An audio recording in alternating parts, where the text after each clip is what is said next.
फरवरी 28, 2026 ये डेट दोस्तों जरूर याद रखिएगा। इस दिन अमेरिका और इजराइल ने ईरान पे फुल स्केल मिलिट्री अटैक किया था। दिसंबर के बाद वाला जो 12 दिन का था वो पहले था, और पहले दिन सुप्रीम लीडर अयतुल्ला खamenei की डेथ हो गई थी। इससे क्या हुआ, पूरी दुनिया में पैनिक फैल गया। तेल के दाम आसमान पे पहुंच गए। स्ट्रेट ऑफ हार्मुज, जहां से पूरी दुनिया का 20% ऑयल गुजरता है, बंद होने की कगार पे आ गया। और फिर दुनिया के सबसे बड़े ताकतवर देश को एक मीडिएटर की जरूरत पड़ी। ट्रंप ने किसे चुना? इजिप्ट को, टर्की को, यूएई को? नहीं, ट्रंप ने चुना पाकिस्तान को। और उस पाकिस्तान को जो कि ईरान के साथ भी उसके बहुत अच्छे संबंध नहीं है, और इजराइल तो उसका दुश्मन है। इवन आप देखिए इजिप्ट बिल्कुल भी लाइक नहीं करता ईरान को, टर्की बिल्कुल लाइक नहीं करता इजराइल को, लेकिन ट्रंप ने चुना किसको? पाकिस्तान को, इजिप्ट को और टर्की को। और मीडिएशन कहां हो रही है? पाकिस्तान में। जो अभी तक की इंफॉर्मेशन है वो मैं आपको दे रहा हूं, आगे होती है या नहीं होती है ये येट टू बी सीन। इसकी बहुत परतें हैं जो मैं इस वीडियो में आपको बताऊंगा कि क्यों मुझको लग रहा है कि पाकिस्तान का मीडिएशन बहुत मुश्किल होने वाला है, और अगर हो भी गया तो पाकिस्तान के लिए आसान नहीं होने वाला है। और आसान तो छोड़िए, उसके लिए बहुत प्रॉब्लमेटिक होने वाला है अगले 5 सालों के लिए। और वहीं पर जयशंकर साहब ने पार्लियामेंट में क्या बोला कि पाकिस्तान एक दलाल है, और I don't want India to be a दलाल। ऐसा उन्होंने क्यों बोला है, आज इसके बारे में भी डिस्कस करेंगे।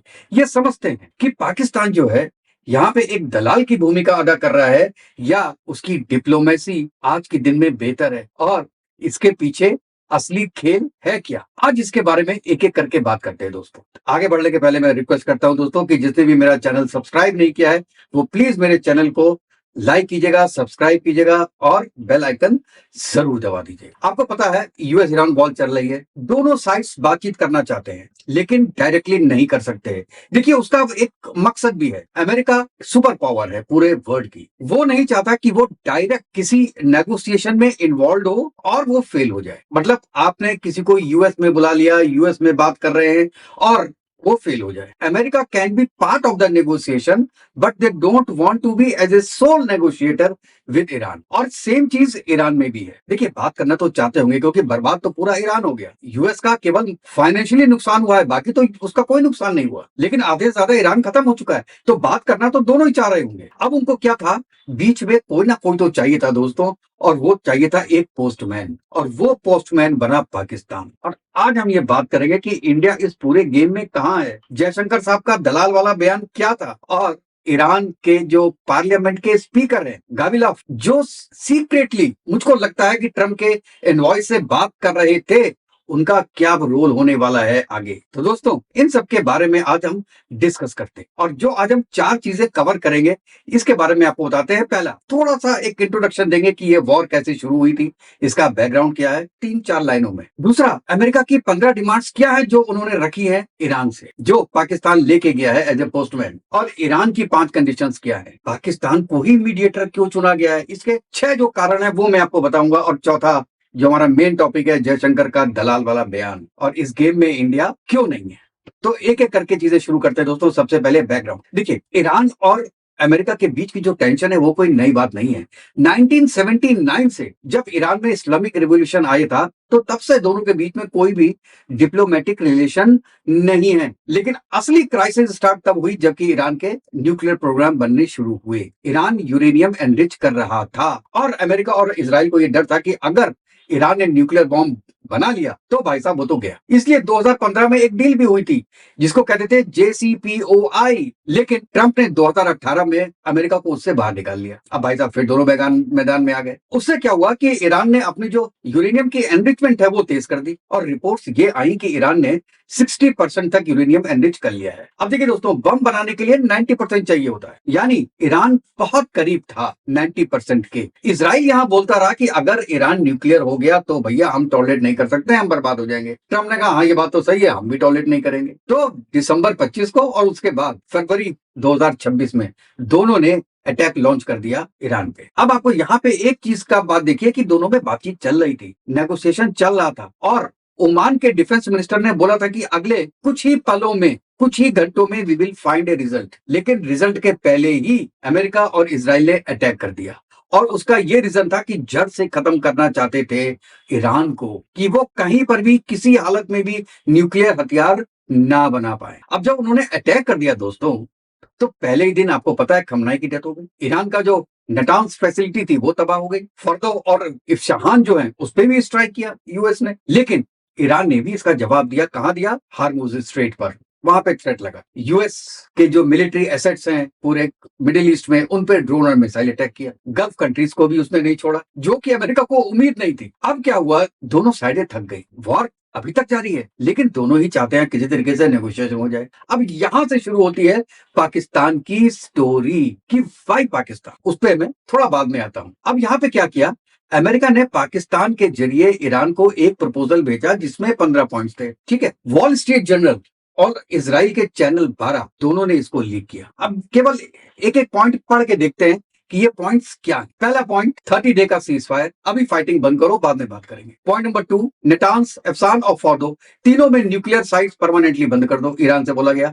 पॉइंट नंबर 3, ईरान कभी न्यूक्लियर वेपन नहीं बनाएगा, ये रिटर्न कमिटमेंट दो। पॉइंट नंबर 4, जितना एनरिचमेंट यूनियन है वो IAEA को सौंप दो। पॉइंट नंबर 5, ईरान की जमीन पर कोई भी यूरेनियम एनरिचमेंट नहीं होगा। पॉइंट नंबर 6, IAEA को फुल एक्सेस दो हर फैसिलिटी की बिना नोटिस के भी। पॉइंट नंबर 7, बैलिस्टिक मिसाइल की रेंज और क्वांटिटी आप लिमिट करो। पॉइंट नंबर 8, हिजबुल्लाह, हौतीज, हमास इन सबको सपोर्ट करना बंद कर दो। पॉइंट नंबर 9, इसराइल के एग्जिस्टेंस को ऑफिशियली रिकॉग्नाइज करो। 10, स्ट्रेट ऑफ हॉर्मस को फ्री इंटरनेशनल गेटवे घोषित करो।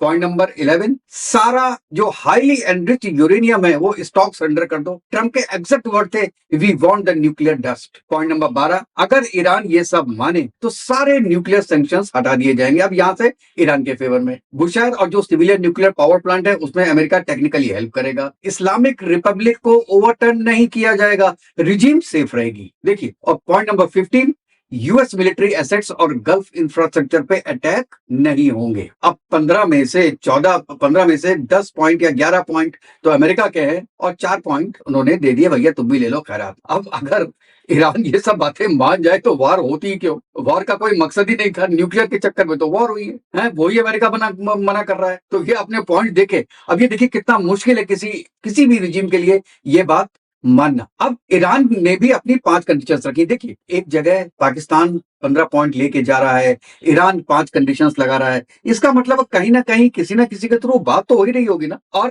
ईरान ने जो इन टोटल 15 पॉइंट्स को एक्सट्रीमली मैक्सिमलिस्ट और अनरीजनेबल बताया है। ईरान का ऑफिशियल बयान था कि ये पेपर पे भी सुंदर नहीं लग रहा। कितनी बड़ी बात बोली कि देखने में भी अच्छा नहीं लग रहा यार, ये तुमने क्यों बनाया है? और पाकिस्तान लेके गया है। देखिए, अगर पाकिस्तान एज ए पोस्टमैन लेके गया है तो ठीक है, हमारे घर में लेटर आता है, पोस्टमैन लेके आता है, उसके अंदर क्या लिखा है उसको मतलब नहीं।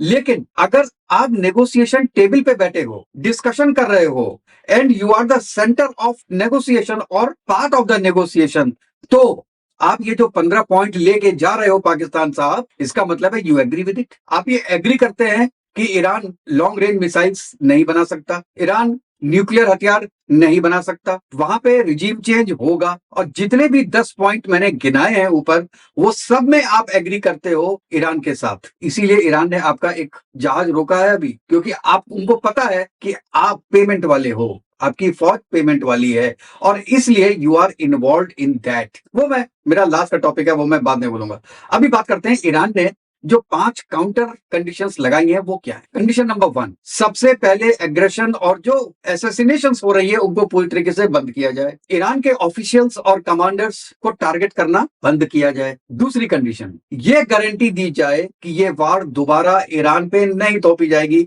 सिर्फ सीज फायर नहीं, परमानेंट लीगल मैकेनिज्म चाहिए उनको। अमेरिका इस बात की गारंटी कभी दे सकता है क्या? गारंटी दे भी तो भी क्या लोग मानेंगे उसको? कंडीशन नंबर 3, ये इंपॉर्टेंट है, वार रिपार्टेशंस। जितनी भी तबाही हुई है उसका हर्जाना दो। क्लियरली ये अमाउंट में डिसाइड करो, US डॉलर में वो हमको दो, जितना हमारा हर्जाना हुआ है वापस करो। Condition 4, permanent end to the hostilities. कोई लूप होल नहीं चाहिए इसके अंदर, और कंडीशन नंबर 5 जो स्टेट ऑफ हॉर्मुज पे ईरान की सॉवरेनिटी को इंटरनेशनली रिकॉग्नाइज करो कि हमारा उसमें कब्जा रहेगा। अच्छा 5 पॉइंट जितने हैं देखिए उसमें न्यूक्लियर का उन्होंने जिक्र ही नहीं किया, कहते पहले ये 5 मानो उसके बाद हम न्यूक्लियर पे आगे आएंगे। ईरान का ओवरऑल मैसेज ये था कि ईरान युद्ध तब बंद करेगा जब वो खुद चाहेगा, जब उसकी पूरी शर्तें पूरी की जाएंगी। और यही इजराइल के जो प्रेसिडेंट है नेतन्याहू उन्होंने बोला है कि वॉर हमने शुरू की थी, इजराइल ने शुरू की थी, तो वॉर इजराइल ही बंद करेगा। ये अब आप ये दोनों साइडों की डिमांड देखिए, क्या आपको लगता है कि इसमें कोई मिडिल ग्राउंड है? बहुत मुश्किल लग रहा है, लेकिन दोनों बातें कर रहे हैं और यही काफी है आज भाई साहब। अब हम अपने पॉइंट पे आते हैं कि पाकिस्तान ही मेडिएटर क्यों? अब ये असली सवाल। इजिप्ट है, टर्की है, यूएई है, कतर है, तो पाकिस्तान क्यों? अब सुनिए दोस्तों इसके रीजंस। पहला, पाकिस्तान को बहुत यूनिक ड्वेल एसेस है, मतलब पाकिस्तान उन बहुत कम देशों में है जिनके ईरान से भी थोड़े ठीक ठाक रिलेशन है और अमेरिका से भी अच्छे रिलेशन। और इससे ज्यादा इंपॉर्टेंट, पाकिस्तान की जमीन पे कोई भी अमेरिकन मिलिट्री बेस नहीं है। इसलिए आज की डेट में ईरान को पाकिस्तान पे उतना गुस्सा नहीं आता जितना कि बाकी गल्फ कंट्रीज पे आता है। इसलिए वो चाहता है कि ठीक है, अगर आप पाकिस्तान को बनाना चाहते हैं तो आप बना लीजिए। वो जानता है कि पाकिस्तान का दुश्मन है इजराइल। पाकिस्तान की जनता कभी पाकिस्तान के हुक्मरानों को वो काम नहीं करने देगी जो फेवर करेगा इजराइल के। एक तो ये रीजन। दूसरा रीजन, आसिम मुनीर और ट्रंप की अपनी पर्सनल केमिस्ट्री है। उसके रीजन क्या है वो आपको सबको पता है, क्योंकि नेचुरल है कि फील्ड मार्शल ने कहीं किसी भी सेंस में हो लेकिन रिलेशन बैंक किए हैं। और उसके साथ एक जो म्यूचुअल डिफेंस पैक्ट भी हुआ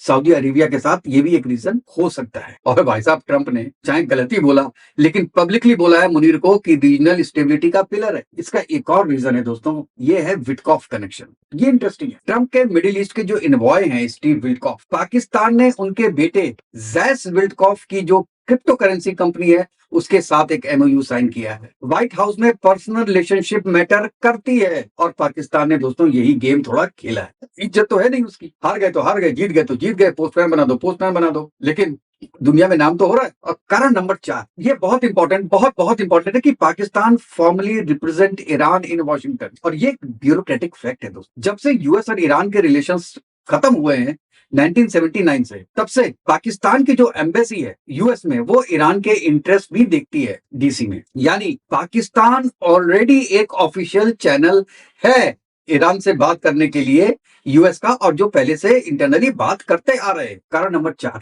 5, पाकिस्तान की अपनी स्किन भी फंसी हुई है इसमें। पाकिस्तान का 90% ऑयल जो है वो स्टेट ऑफ हॉर्मुज से आता है। अगर हार्मुज बंद हो गया तो पाकिस्तान की इकोनॉमी तो वैसे ही बर्बाद हो जाएगी, बर्बाद है और बर्बाद हो जाएगी। पाकिस्तान को पीस चाहिए, सिर्फ अमेरिका की खुशी के लिए नहीं, अपने लिए भी। ये एक छोटा रीजन है पाकिस्तान के लिए, लेकिन एक रीजन है। और एक और रीजन जो मैं कहता हूं नंबर 6, 1981 से ये रोल पाकिस्तान अदा कर रहा है और इसमें कोई नई बात नहीं है। और जयशंकर साहब ने भी ये बात बोली है कि जब से डिप्लोमेटिक टाइज खत्म हुए हैं पाकिस्तान, ईरान और यूएसए के बीच में, पाकिस्तान को ईरान चैनल के लिए यूज करता आया है और ये पाकिस्तान ये काम पहले कर चुका है। अब बात यह है कि पाकिस्तान परफेक्ट मीडिएटर है कि नहीं, लेकिन जो आज के अवेलेबल ऑप्शंस हैं उसमें सबसे ज्यादा प्रैक्टिकल है। अब यहाँ एक ध्यान देने वाली बात है, वो मोमेंट है जहां से ये पूरी जो मेरी आज वीडियो है उसको ट्विस्ट मिलेगा। ईरान का ऑफिशियल पोजीशन ये है कि हम अमेरिका से कोई बात नहीं कर रहे, ना कभी करेंगे, लेकिन multimedia reports, multiple reports, wall street journal, New York times, Israeli channel 12, ये सब क्लेम कर रहे हैं कि ट्रंप के एनवॉयज स्टीव विल्कॉफ और जैरेड कुशनर, ईरान के पार्लियामेंट के स्पीकर मोहम्मद बगदर गद्दाफी, ये सीक्रेटली बात कर रहे थे। अब साहब ये बात आती है, मैं सोचा हूं ये भी बोलता हुआ चलूं, ये गालिबाफ है कौन? ये भाई साहब 64 ईयर्स के हैं। ये आईआरजीसी एयरफोर्स के पूर्व कमांडर रह चुके हैं, तेहरान के 12 साल मेयर रहे हैं और 2020 से पार्लियामेंट के स्पीकर है, मतलब पिछले 7 साल से, 6 साल से। इसका मतलब ये कोई जूनियर पॉलिटिशियन नहीं है भाई साहब। अब गालिबाफ ने खुद डिनाई किया, उनका बयान था कि कोई नेगोशिएशंस नहीं हुई। ये फेक न्यूज है जो मार्केट को मैनिपुलेट करने के लिए फैलाई जा रही है। एक बार ट्रंप बोलते हैं स्टॉक मार्केट ऊपर, फिर बोलते हैं स्टॉक मार्केट नीचे, गैस और ऑयल के प्राइसेस में वेरिएशंस आ जाता है एक सेंटेंस बोलने में। और ये बात ईरान भी जानता है, ये बात यूएस भी जानता है। लेकिन गालिबाफ ने हाल ही में एक वार्निंग दी है। उन्होंने कहा कि ईरान को इंटेलिजेंस मिली है कि एनिमीज मतलब यूएसए एक ईरानियन आइलैंड को भी सीज करने की कोशिश कर रहे हैं। और उन्होंने ये कहा कि अगर किसी भी रीजनल कंट्री ने उसके में इनकी हेल्प की, ये डायरेक्ट उनका इंडिकेशन है पाकिस्तान को, क्योंकि बूट ऑन ग्राउंड तो केवल पाकिस्तान दे सकता है और किसी के पास ये काबिलियत नहीं है देने की। तो ईरान ने कहा कि उसके सारे इंफ्रास्ट्रक्चर पे कंटिन्यूअस और रेलेंटलेस अटैक करेगा। मतलब ये बंदा एक तरफ डिनायल कर रहा है, दूसरी तरफ थ्रेट दे रहा है। और दोस्तों मैं बताऊं, यही एक डिप्लोमेटिक लैंग्वेज है।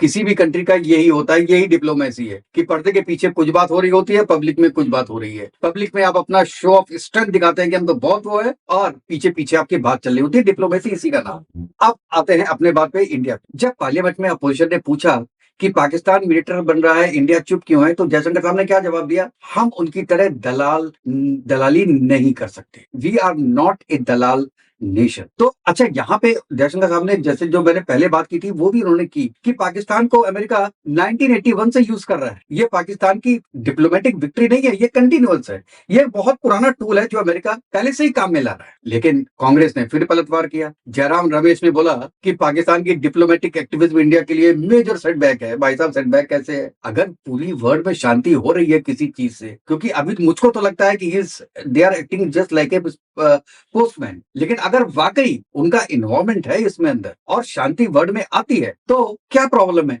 आप एक बात सोचिए, दो गुंडों की लड़ाई हो रही है आपस में, एक शरीफ आदमी जाके दोनों के बीच में सुलह कराता है क्या? नहीं कराता। जो उनसे बड़ा गुंडा होगा ना, वो जाएगा सुलह कराने के लिए, क्योंकि वो जानता है कि दोनों मुझको नहीं मारेंगे, क्योंकि वो जानते हैं कि मैं भी गुंडा हूं, मेरी भी न्यूसेंस वैल्यू है। तो यहाँ पाकिस्तान की वैल्यू जो है वो न्यूसेंस वैल्यू है, और न्यूसेंस वैल्यू के लिए ही पाकिस्तान जा रहा है, क्योंकि अमेरिका चाहता है, जानता है कि वो जिस तरीके से चाहेगा पाकिस्तान को मोल्ड कर लेगा। और ईरान भी जानता है कि पाकिस्तान को मोल्ड किया जा सकता है, क्योंकि वो उसका पड़ोसी है। इंडिया को मोल्ड नहीं किया जा सकता, और इंडिया एज ए पोस्टमैन बन के जाएगा भी नहीं।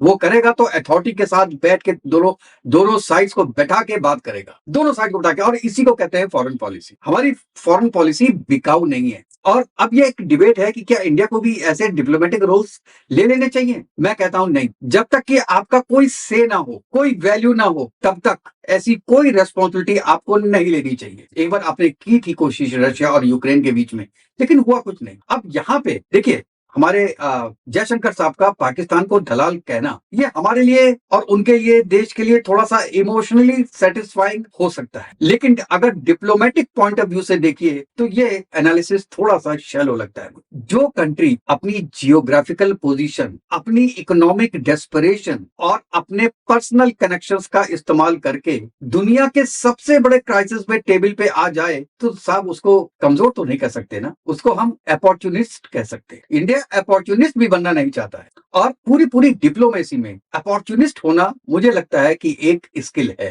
जो पाकिस्तान ने हाल ही में सीखी है। तो इंडिया की प्रॉब्लम ये नहीं है कि पाकिस्तान मीडिएटर बन गया। इंडिया की प्रॉब्लम ये है कि जब ये रोल अवेलेबल था तो इंडिया ने क्यों नहीं लिया। अब मैं बता देना चाहता हूं कि ये रोल इंडिया के पास कभी था ही नहीं, और ना ही कभी इंडिया इंटरेस्टेड था।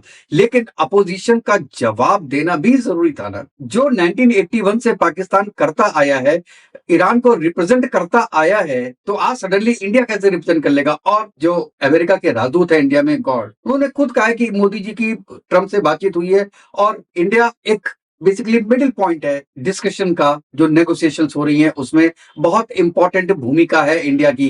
तो इंडिया अगर कुछ कर भी रहा होगा तो बैकडोर कर रहा होगा। और मैं किसी तरीके से भी दोस्तों इंडिया की एब्सेंस को जस्टिफाई करने की कोशिश नहीं कर रहा हूं, बिल्कुल नहीं कर रहा हूं। लेकिन इंडिया का गवर्नमेंट का जो ये स्टेप है वो बिल्कुल ठीक है, और अगर पाकिस्तान की कोशिशों से शांति आती है तो इसमें किसको क्या दिक्कत हो सकती। अब मेरा लास्ट कमेंट, क्या इस नेगोशिएशन से कुछ निकलेगा? मेरा मानना है शायद नहीं, कम से कम अभी तो नहीं। अमेरिका की 15 डिमांड्स और ईरान की 5 कंडीशंस के बीच में गैप बहुत बड़ा है। ईरान किसी भी ऐसी डील को एक्सेप्ट नहीं करेगा जो उसे बिल्कुल खत्म कर दे, और अमेरिका किसी ऐसी डील को एक्सेप्ट नहीं करेगा जो ईरान को न्यूक्लियर कैपेबल बना रहने दे। लेकिन जब तक दोनों साइड्स बात कर रहे हैं, चाहे किसी थर्ड के थ्रू हो, तब तक एक उम्मीद तो बनी रहती है। अब ये चाहे डिप्लोमेसी हो, चाहे और भी इंपॉर्टेंस हो, और ये सच भी यही है दोस्त कि नेगोशिएशन तो हो रहे हैं, और अगर नेगोशिएशन होंगे किसी ना किसी लॉजिक पे अगर बात आ जाती है तो ठीक है, नहीं तो दोस्तों बुरी हालत होने वाली है अगले 1 महीने के अंदर। अभी से शुरू हो गई है किल्लतें, अगर ऐसी किल्लतें बढ़ती रही तो पूरी दुनिया के लिए दिक्कत होगी। अमेरिका तो खास आराम से बैठा है, उसको कोई प्रॉब्लम नहीं है ज्यादा। ईरान तो वैसे ही बर्बाद हो गया, बाकी दुनिया पे उसका बहुत गलत इफेक्ट आएगा, निगेटिव इफेक्ट आएगा। तो हमको ये मानना चाहिए कि सोल्यूशन हो, जल्दी हो, लेकिन आसार दिखाई नहीं दे रहे हैं इतनी जल्दी कोई चीज होने के, अनलेस अनटिल, शायद मैं गलत बोल रहा हूं, ऐसा नहीं बोलना चाहिए, जब तक ईरान पूरा खत्म नहीं हो जाता तब तक इसराइल चुप नहीं बैठेगा। और अगर इसराइल चुप नहीं बैठा तो यूएस चुप नहीं बैठेगा। और आपको पता है सऊदी अरेबिया हर घंटे फोन करता है यूएस को, भैया ऐसे में छोड़ो मत मजेदार में हमको, वो घायल शेर बन जाएगा और परेशान करेगा ईरान हमको, इसलिए छोड़ो मत, अधमरा करके मत छोड़ो यार, मार डालो उसको। तो आप देखते हैं कि अमेरिका, इसराइल और पीछे से सऊदी अरेबिया ईरान को खत्म करते हैं, या ईरान का रेसिस्टेंस और बढ़ता है कि अमेरिका को पीछे हटना पड़ेगा, कुछ अपने जो 15 पॉइंट्स हैं उनमें से बहुत पॉइंट्स हो सकता है उसको काटने पड़े। क्या सिचुएशन होती है उसके बारे में हम बात करेंगे दोस्तों।